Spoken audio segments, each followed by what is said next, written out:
Well, I should, really post a new video, right?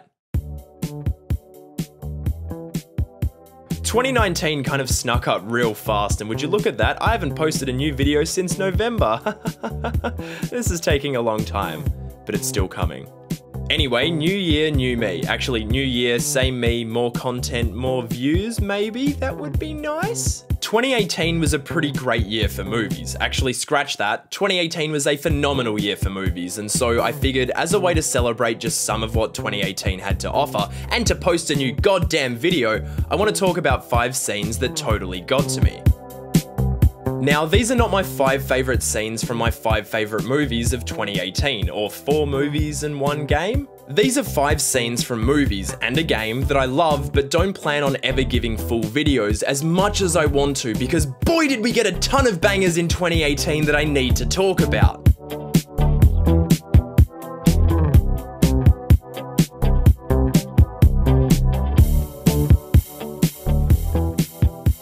This is just my way of giving these movies and a game just a little bit of love, a little bit of a showcase of why they're so totally, completely, unbelievably great.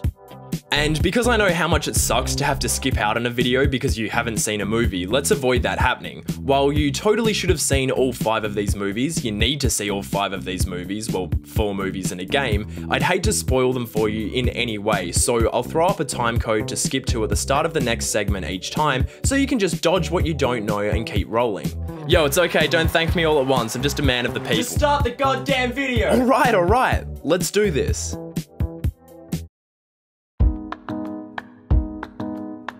Being fully immersed in a film is a truly magical thing because time just falls away and you're living in that moment with the people on screen, just totally in sync with the experience. No director gets me into that headspace quite like Alfonso Cuarón, the creator of pretty much the most immersive cinematic experience I've had in my life.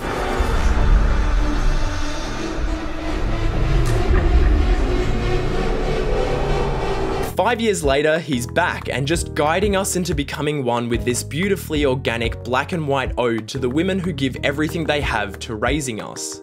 If we're looking for immersive scenes, Roma really has no shortage of them. There's the forest fire, the Corpus Christi massacre, the birth scene, the ocean scene, holy shit that ocean scene. To be honest, the entire movie is just one big flawless act of situating the audience in a place where we can soak it all in real time and see what the characters are seeing, hear what the characters are hearing, and hopefully feel what the characters are feeling right as it's unfolding. And for me, no scene does it better than this one. Right in the foreground, having a good old tongue tango, is our prospective character Cleo and her boyfriend Furman, who is a pretty weird dude. As I said, weird dude, but they're young and in love, so whatever. They're here watching the French film Yeah, I'm gonna butcher that, so let's just go English. Don't look now, we're being shot at. Obviously they're not really watching, and neither are we, because our attention keeps getting drawn to the lip-slapping contest going on right under our noses. But then Cleo starts to say something. The moment hangs for a bit.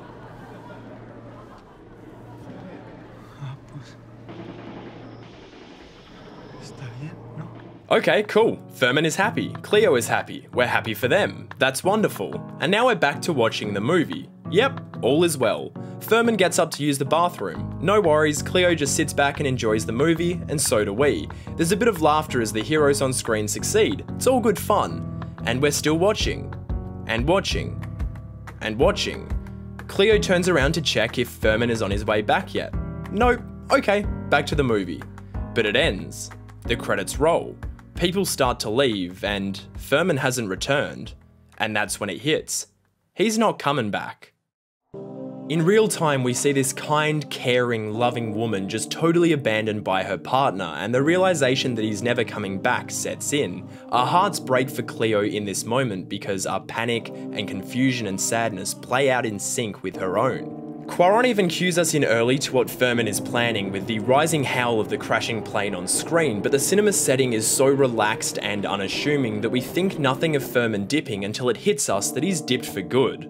Even if you realised what was going on before Cleo does, it makes for a grueling experience as you brace for the moment her heart is broken. Cuarón eases us into this beautiful, passionate, intimate moment, and as things shift into something more sinister, he forces us to stay there and despair in tune with his character. It's remarkable filmmaking from a true modern master.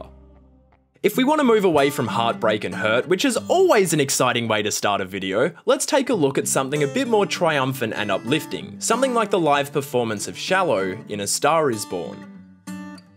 I know what y'all are thinking, I've heard this song so many times on the radio, and well, I don't know, guess that's your fault for still listening to the radio, but you can change that right now with a 1-month free trial of Spotify Premium using my promo code LoverboyMusic. I don't actually have a sponsor, but if any brands out there want to back me, feel free, I'm poor. Let's put it this way, I don't think there was any movie moment in the past year more universally satisfying than the one where Allie just fucking unleashed like, whoa, I'm tingling, I'm freaking tingling. Now, of course, this moment is naturally gonna feel so Titanic because of Gaga's vocal magic, and boy did she send it here, but I think the reason that this all feels so explosive is because of the way director Bradley Cooper and his co-writers set the stage. When we first meet Allie, she's locked in a work bathroom stall breaking up with a stage 5 clinger over the phone, so roundabout rock bottom. Her job seems to suck too, or at least she ain't a fan of it. But she can sing, good lord can she sing. And over time we see that she's confident and funny, but she's kinda awkward too. She's got attitude, she's got energy, she's just so real. And yet she's kinda broken. Allie has a whole lot of talent, but her creative spark seems to have been snuffed out. Her dad, bless his pure dad soul, seems to have conceded her defeat too, but props to him for trying to turn that into an uplifting story. It's not always the best singers that make it. Maximum movie dad. Allie's known defeat for so long that when the offer arrives to go with Jackson to his show, a show that could lead to who knows what, she refuses to take the leap. She's completely fortified herself, becoming super protective of her passion. She's far from introverted, but she's still totally guarded because she doesn't want to put herself on the line anymore. But Jack believing in her has changed something. That spark inside has been lit once more, and so the next day, fuck out of here, Brian, I'm going to see Jackson Maine. The following sequence is overwhelming for both her and us. She gets a personal chauffeur, private jet, backstage passes, and we get all that wrapped into some banging cross-cutting to Jackson totally shredding. It's win-win-win. When she finally rocks up to the stage, she's here for Jackson. But Jackson, well, he's got something else in mind. So listen, we're gonna sing that song, alright? Holy shit! This is it! This is the moment that could redefine Allie's entire life, and all she has to do is dive right on in. But then the fear sets in, the anxiety, the self-doubt. The more you lose in this industry, the harder it is to take a gamble, and Allie just doesn't have it in her anymore. Tell me something, girl. You hear this though, coming out of that mouth, and you'd believe you can do anything. We see Allie grapple with it. She wants this so bad, but what if she bombs? You can see it going over and over in her head. Do it, don't do it, do it, don't do it. And then she dives. She starts so closed off and internal, but once she falls into it, she explodes. As she starts singing to Jackson, as they connect through music, Allie unleashes everything, and where's my fucking seatbelt? We're going for a ride! What we're seeing is a character who totally deserves their moment finally receiving it. It's the joy of seeing the underdog get their time in the spotlight and knowing that things won't ever be the same for them again. It's an absolute triumph for Allie, and that's why it feels so perfect. At center stage, she launches her voice out into the night sky and A Star Is Born.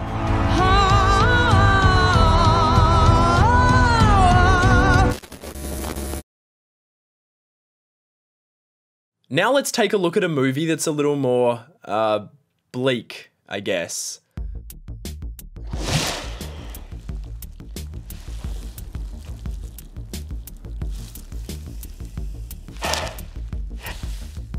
Lynn Ramsey's practically flawless subversive thriller about a majorly traumatized veteran who rescues trafficked teenage girls has no shortage of outstanding moments. Joaquin Phoenix straight up drops the best performance of the year as this deeply disturbed, haunted, hollow man who has a thing for smacking people's skulls open with a hammer, and the scenes where Ramsey plays with audience bloodthirst are nothing short of genius. Seriously, the scene where Phoenix's Joe just decimates the patrons of a child brothel through security cam footage that seems to cut away every time we're about to get some action, all to the tune of Angel Baby, it's a world-class demonstration of violence with zero glory, and it's messed up. That being said, I don't think it's the carnage in this movie that speaks the loudest.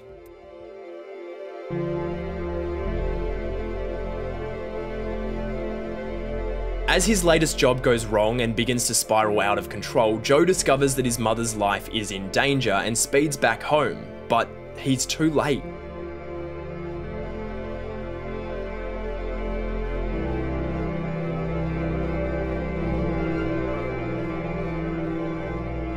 Joe is completely crushed by this because he really cares for his mum. She's able to draw out his humanity, and he's truly a kind, compassionate person around her. You'd never think that the guy doing this could be the guy that does this. You make my life complete. But yeah, now his mother is dead and it's kind of his fault. Downstairs, the assassins are waiting for him, and boy oh boy did they fuck with the wrong dude.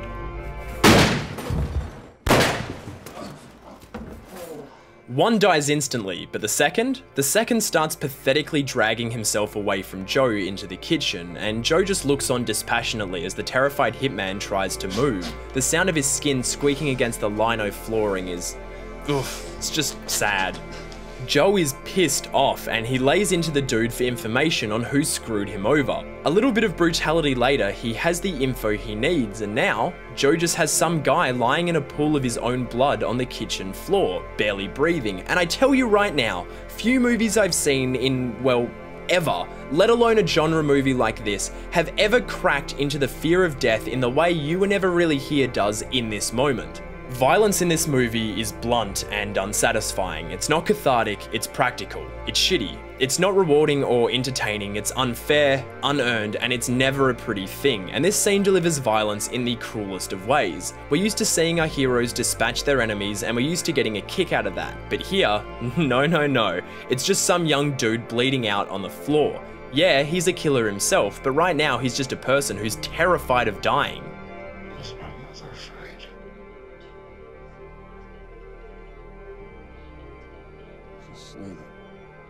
How's this? How good is this? Two people who kill for a living side by side, connecting through music and breaking into song as one of them dies. Joe's not being remorseful. He's not forgiving him. He's just understanding the fear, the mortal panic of the person next to him in this moment, and he's doing what little he can to comfort him as he draws his final breaths. And it's beautiful.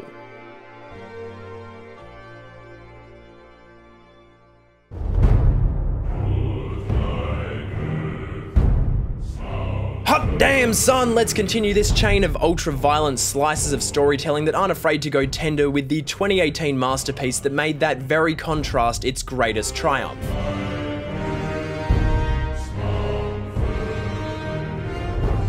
God of War doesn't just ride the line between brutality and beauty, it hooks the line up with a saddle and then skates it down the side of a volcano while playing a harp at sunrise. Is that a tonally confusing image? It is? Yeah, good. That's what God of War could have been, but thanks to the genius of game director Cory Barlog and the whole team at Sony Santa Monica, it's pitch perfect. Nothing in 2018 really dealt with head-stomping rage and mystical grace in as perfect a balancing act as this game did, but the gigantic valley between those two extremes is what makes the swing between them so cathartic. You see, Kratos is the ultimate god killer. For the last 14 years, fans of this series have been unleashing his vengeance on the gods of Olympus because of a bunch of mythic bullshit, and God of War 2018 delivers a whole lot more of that let's punch a dragon in the face type of action, but this time, it's been totally reframed. It's really as simple as switching the core drive of the violence from attack to defense. This time round, Kratos has bailed on Greece after pretty much destroying, everything? He's now chilling in Norway with his young son Atreus, and he's actively trying to become a better man and a real top quality daddy.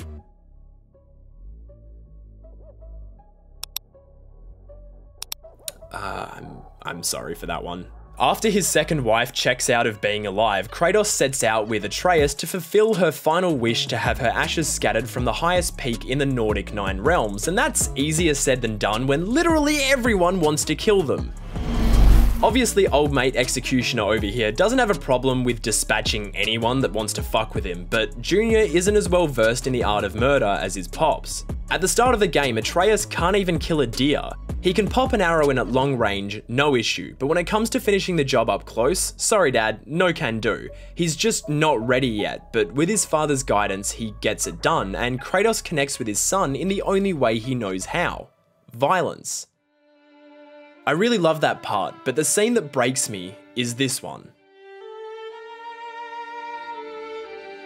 Trapped and surrounded by a pack of crazy-ass cannibals, Kratos orders Atreus to stay behind him as he proceeds to smash those man-eating mofos to pulp. It all gets a bit frenetic and we kind of forget Atreus is there until... Father, help me!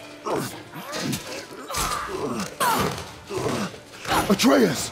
Kratos rushes over, and when he pulls the cannibal's lifeless body off of his son, we see a boy totally paralyzed, completely mortified by what he's just done, and we realize what kind of world Kratos has brought Atreus into. For Kratos, killing is nothing. He's so used to taking life that he doesn't think twice about doing it if someone is in his way, and as players, neither do we. We're used to killing stuff in games, and chances are we've been doing it for years, and just like Kratos, we don't think anything of it. But right now, we're seeing a frightened child who's just had his innocence ripped away from him. He's killed a man, and even in self-defense, that's not a line you can just walk back over. We might have scoffed earlier thinking, pfft, it's just a deer. But now it's been reframed, and we're sitting here in this moment of quiet thinking, he's just a boy.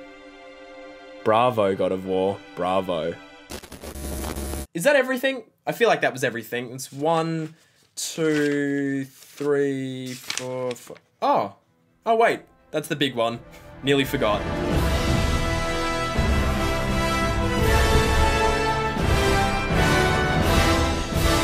I feel like we can skip the context on this one because, you know, $2 billion. Y'all saw it and y'all know which scene I'm closing this thing out with. Do it, Quill! I can take it. No, not this scene, the other one. You should have gone for the head. In a lot of ways, this feels like the definitive scene of 2018. It's not my favourite, not by a long shot, but the impact of the 6 minutes after Thanos snaps his fingers sent a shockwave through pop culture that still has us talking today. That might be, I think, because 50% of the cast gets turned to dust and oh boy is that a lot to process. One by one, we watch some of our favourite Avengers vanish into nothingness, as our remaining heroes look on in total disbelief. The camera swings and sways as it struggles to take in the chaos unfolding. The lack of music is eerily haunting. For the first time in a movie that's run for over 2 hours, things are totally silent, and the thought starts running through your head. Holy shit, Thanos actually won. I mean, that could be what you're thinking, but that certainly wasn't where my head was at the first time I saw it. It was there for a while as Bucky and a number of the Wakandan soldiers fade away, but then Black Panther went and I start thinking, really? Doesn't that dude have a sequel on the way? Quill, Strange, Spider-Man? Nah, I don't buy it. They're all coming back, so what's the point? It wasn't until I saw Infinity War the second time that it clicked. It's not about me. How could I have been so cynical? It's about what I lose, sure, but what a selfish way to see this thing. Cynicism tells us that T'Challa and Peter are coming back. No shit they are. But Tony, Steve, Thor, and the rest, they don't know that at all. To them, they just lost almost half the world, half the people they care about in an instant, and they have no idea if anyone's ever coming back. The stakes might seem like bullshit to some of us, but to the Avengers, this is totally apocalyptic. There's a reason the camera is more interested in the reaction of the remaining characters than the ones that disappear. It's not about who's gone, it's about who's left behind. These might just be comic book characters in a make-believe movie, but their confusion, panic, heartbreak, and utter defeat is totally real. This is real to them, and that's what matters. If we care about these characters like we say we do, and I know I certainly care a whole lot, then as viewers we have to be able to put ourselves in their shoes. That's how we feel what they feel. That's how we connect with what we're seeing. I'm a human being.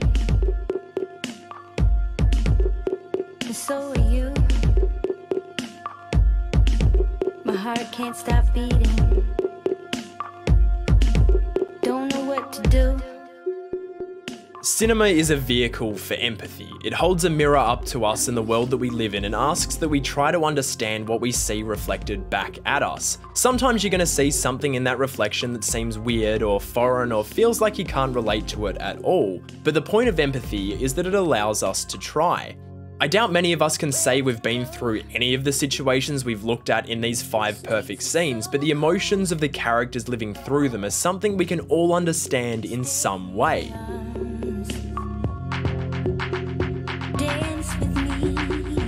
I didn't choose these 5 scenes just because I love them. I chose them because they each offer a really vivid portrayal of the human experience. We all experience life differently, but being here and now on this earth together is something we all share, and all I want this video to do is inspire everyone watching to keep their hearts and minds open to this vast, ever-expanding universe of beautiful stories full of beautiful characters that are all struggling with something, no matter how big or small that struggle may be.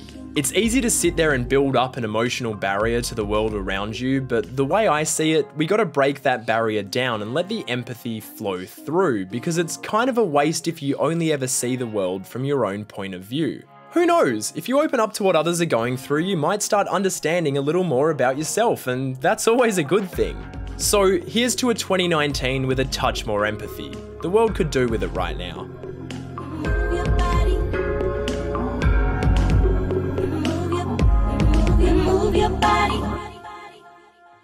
Well, that brings us to the end of another video, and I'm so excited to finally have something new and exciting up to kick off 2019. It has been a long time since I've posted a video on this channel, which I'm super sorry about. I've been trying to reboot my second channel, or my main channel, I guess, even though we're switching the focus in 2019. I have been trying to reboot my main channel, Breaking Banter, and get reviews popping on there again. And I'm in the process of moving house as well, so that, you know, makes things tricky. And I've just had a hard time trying to get this La La Land video to work. It's all good loving a movie, but it's difficult to actually find something you want to say, something that's unique. I finally got that now, so we're gonna have a great time with that one when it comes out very soon. So stay tuned for that if you want to see it when it drops, as well as everything else I'm posting this year, because I have a very exciting roster.